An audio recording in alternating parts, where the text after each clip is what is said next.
Good morning, everybody, and welcome to another happy Monday. And good morning from the road somewhere in Spain on my way back to the UK, where the road food is just terrible, but you have to do it, don't you? And in fact, it's very important to feed your children nutritious food as well. Very important. So, make sure you give your children nutritious dinner when you're on the road. Their health is first and foremost. Sorry. Right, let me get into this. Hope you had a great weekend. This is the show for agents who care about their customers' success as much as their own. All right. So if that's you, you're the one I'm talking to. And please say hello to me in the chat, whether you are watching on YouTube, on Facebook, on LinkedIn, or on Twitter. Please just reply in the comments, say hello in the comments, and let me know who you are watching from. I know there's 100 to 150 of you watching this every day, all very quietly and secretly and not saying hi. There's a few of you that say hi. Maybe Mark Graham in New Zealand is watching. Hopefully he's one of my best viewers. Hi, Mark, if you're there, say hi. Now, on to the news. I have scanned all three news websites this morning, and I always try to choose a story that I think affects the largest number of agents who care about their customer success as much as their own. And this morning, it's a story. It's another one, actually. I have to say, Mark Schaffman at the Estate Agent Today is currently winning this competition of getting the top story of the day. Hi, Mark. So let's get straight into it. It's about online estate agents' market share. And the company 99 Home has released some statistics about the change in onliners' market share between January and April this year. And that's all in the Estate Agent Today story, which is entitled Purple Bricks Dominates, blah, blah, blah. But here is the really clever part. So Mark has taken some information out of the data he's been shared, where it says here, online hybrid agent share has increased from 7% in 2019 to 18% in early 2022. Well, that would appear pretty impressive. However, as he goes on to point out, the figures are slightly different when it comes to exchanges. And herein lies the basis of my tip of the day that's coming straight after this. So data from property and analytics company 20CI for the first quarter of the year showed that the market share of hybrid online agents for exchanges stood at just 7%.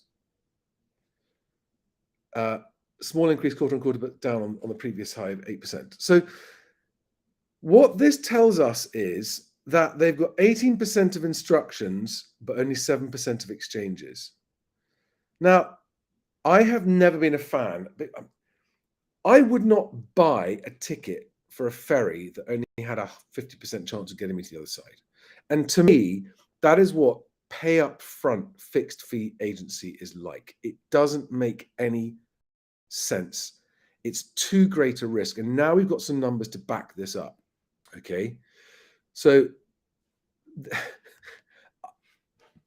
I'm not against the people who work in online estate agency, and I know there's some very, very good ones. And that's why a Best Agent, when we send out instruction invitations or invitations to respond to vendors who are looking for an agent, we include all agents, including online agents.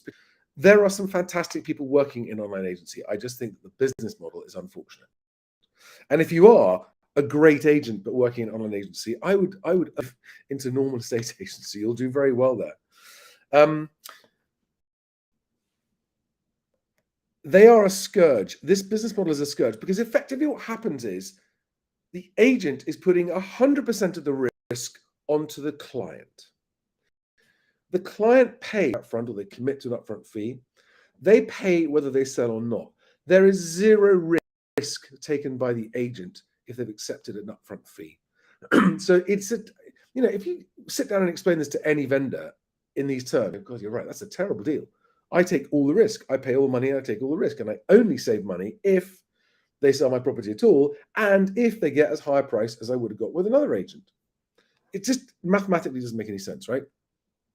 So what I did is I just crunched these numbers very, very simply. And the bottom line is it comes down to this. Those numbers, 18% market share versus 7% of exchanged, means that they have a 61% failure rate.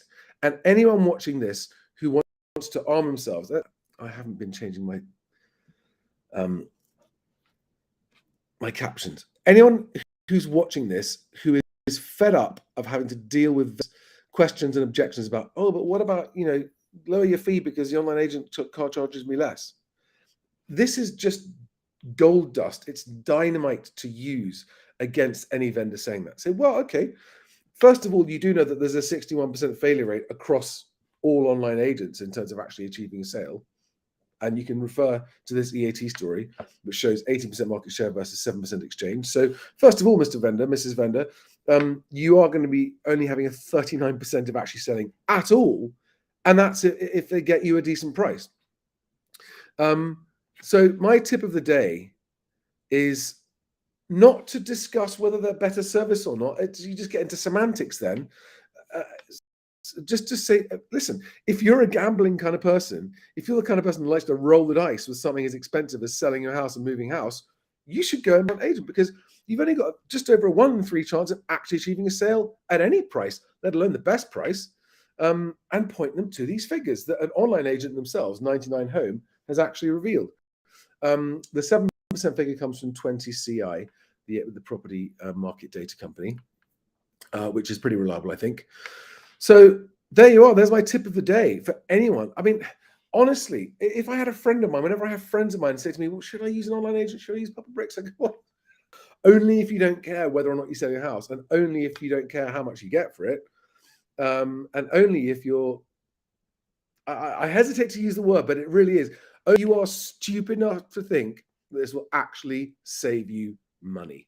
Because let's face it, guys, that's the only reason anyone ever signs up to an online agent, because they think it's going to save them money. Well, I'm sorry. If you're someone selling your house and you don't take it seriously enough to do the basic maths and go, I'm going to save X £1,000 on my fee with this online agent, but only if they A, sell my product, and B, get as good a price as the other agents. And none of them, people who sign up with online agents never go through this thought process. And if they did, they'd run a mile. I mean, even the ones that sell it for free, again, there's no motivation to get your property sold. So tip of the day, fend off onliners at valuation with this 61% failure rate. Use the data on the EAT story. And honestly, if I was an agent having to come up with that, I'd say, look, that's a whole different ballgame. If you want to sell your house in that risky way, good luck. Let me know how it goes. Come back and see me. I wouldn't in any way try and compete. It's just not apples and apples. So thank you for that. Morning, CK. Thanks for saying hi. I hope you all had a great weekend. I have babbled on enough again. Somehow taken up 8 minutes of me chatting. Say hi. Please share this with your friends. Let me know what you think about it in the comments below. Give me your feedback and have another great day. And I hope you're enjoying the improving weather, although I'm not sure it's going to stay that great this week. And I will see you on tomorrow's show from somewhere in France. Thanks, guys. Have a good one. Bye-bye.